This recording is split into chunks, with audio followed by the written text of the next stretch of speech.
Yeah. Hey, folks. Shashank, this side. Let's start with a brief introduction. I'm Shashank Agarwal, and I've started company called Third Watch around 3 years back, and later on, Razer acquired that, and now I'm managing the whole Third Watch product here in Razorpay. This is like briefly about me. About the Razorpay, Razorpay is a leading payment processor in India. Uh, we have around 5 million plus merchants,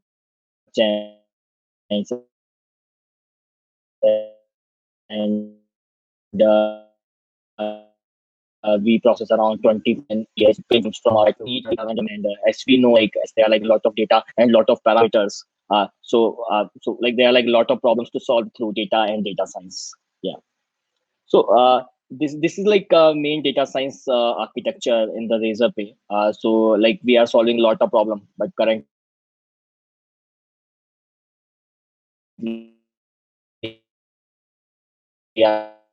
I'm talking about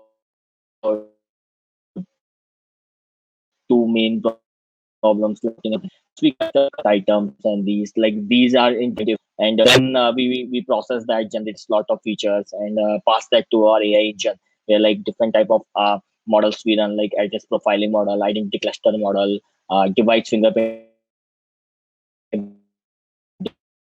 model, where we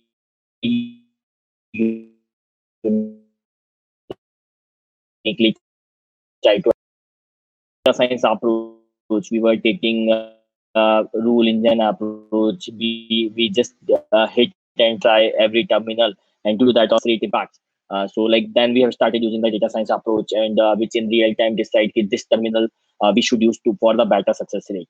Second use case is like fraud detection. Second use case is about the fraud detection, where like as we capture a lot of data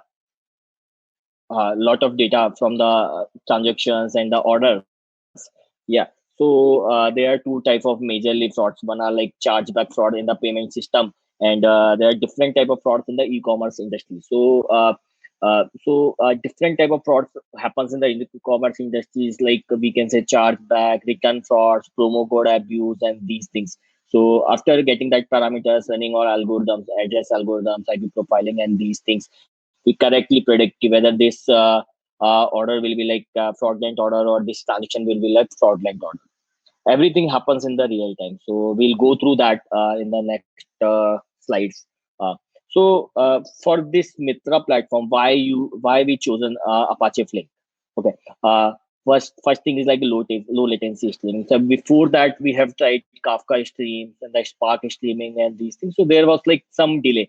So Flink is actually real streaming platform. So while like we used Apache Flink, next is like in memory state. So state management is like I can say excellent in the Flink.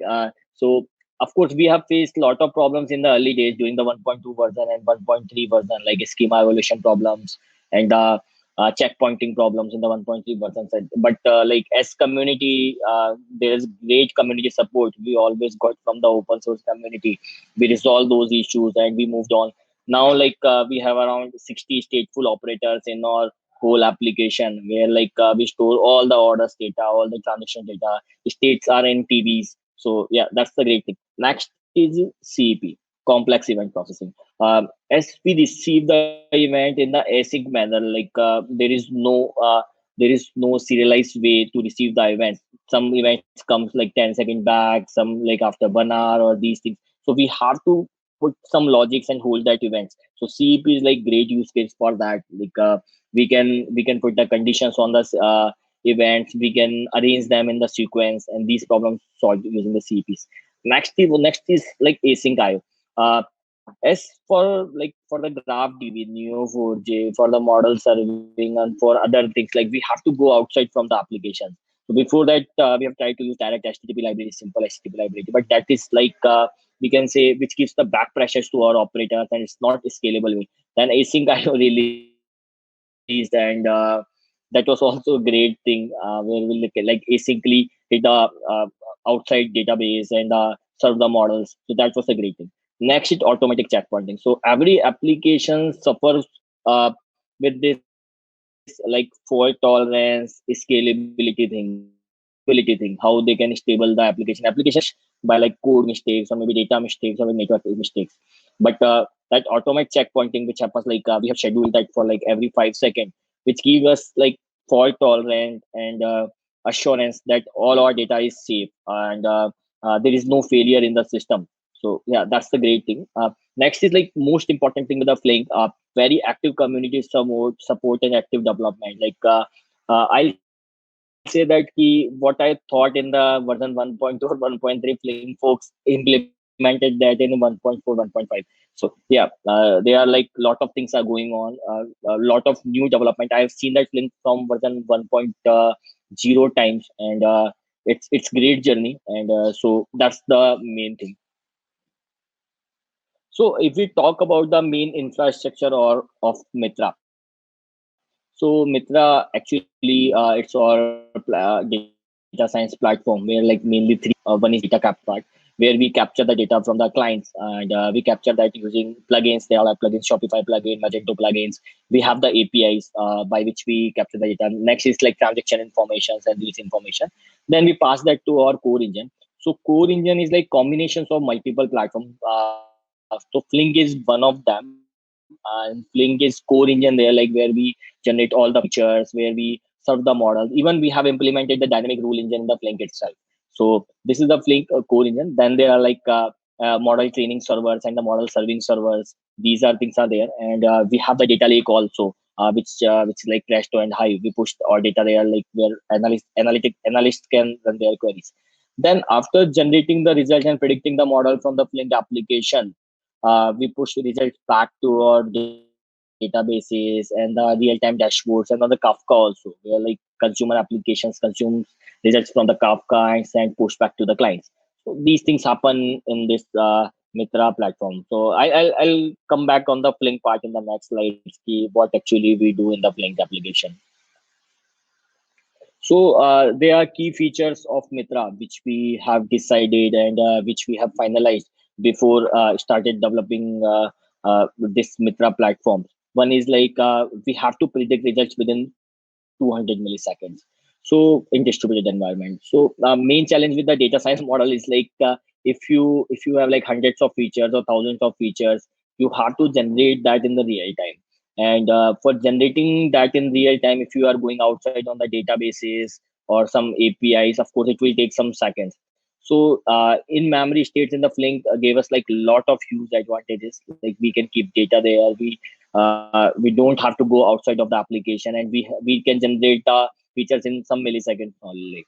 So this was the main thing. Next is like we have to generate hundreds of stateful features, like we can say lifetime value of the customers, last three transactions, last transaction in the 3 months, total promo apply in the 4 months, returns happen in the 3 months. These things like we have to generate a lot of features. So for that, like we have uh, 60 plus operators there. All operators have like we can say maps, async, and sync operators and the solvers. Next is like serve result from multiple deployed ML models. As we have like multiple models like address models, behavior models, and identity cluster models. So like we have to predict results with the from multiple models, then combine them with business logics and serve to the clients. So so like we have implemented a control stream in the Flink where we can control the stream with some control signals. This model have to serve. This is the threshold of the model, and these things we can do.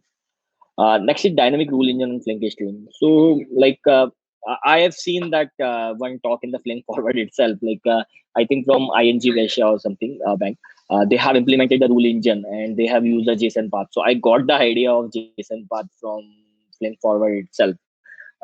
So we have implemented a rule engine in our Flink stream itself. So we are using JSON path there. We have modified a lot of things in the JSON path to make it perform better. But basically, we have used JSON path, and there are 2, 3 more logics. And so So this is the like dynamic rule engine which can be configured from the dashboards, and we send the control signals to the Flink and we store that in the states and verify all the signals. So this is dynamic rule engine. Uh, Next, heavily use Flinks in memory state. As I mentioned, like we have to keep lot of data to generate hundreds of features in real time. So in memory states always helps. And by the time we got the schema evolution, so that was the great thing for us, because before that, what was happening? Whenever we have to change any parameter in an object, we have to we have to rebuild the state again, or like manually modify the states. So that was a challenging thing. So this is next thing. And next, of course, use CEP as I mentioned before. So if we talk about our Flink application, so Flink applicant generally we have two sources. Both are from the Kafka. One is data source stream, one is control stream. From the data source stream, we send all the events in the JSON payloads to our Flink application, and there is a control application control stream where we send all the control signals. Like these are the models to make it like for particular client. These are the rules for the rule engine. These are the value and these are the threshold. These type of like lot of signals or like mapping signals we send our core Flink application using this control stream itself. Uh, After coming to the Kafka, there is a Flink application. Flink application, it contains around 8 to 10 CEPs for different scenarios. And then CEP, we have to join the streams also. Like for example, as we receive events in the async manner, sometimes we are receiving sign up events, sign up event.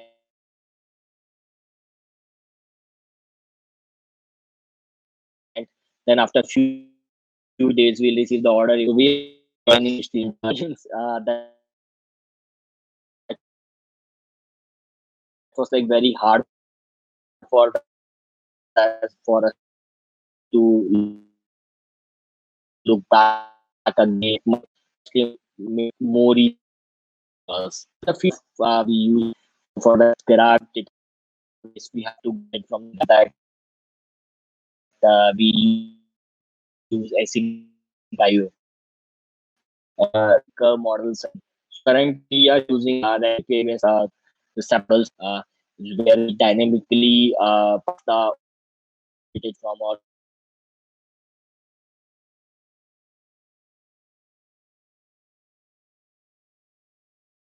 application and train there and start using the REST API are stored in state using the control applications.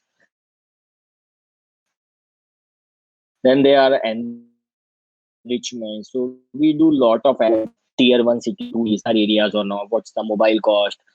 Whether it is IPs, proxy IP or genuine IP, mobile number is valid or not. These type of enrichments we do. ML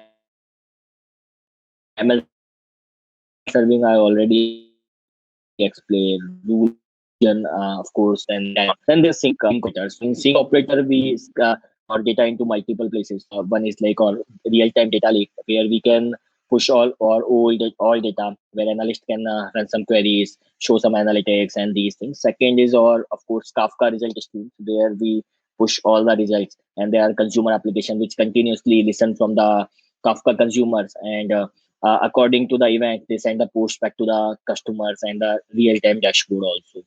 And third is our database. So currently we are using Elasticsearch database because we have to do some lookups and analytics load also. So we are using Elasticsearch there. So we push there also. So yeah, this is like overall architecture for the Flink application. Now, next part is like model deployment. So once we generated a lot of features and pass that to Kafka, so we have to train our model.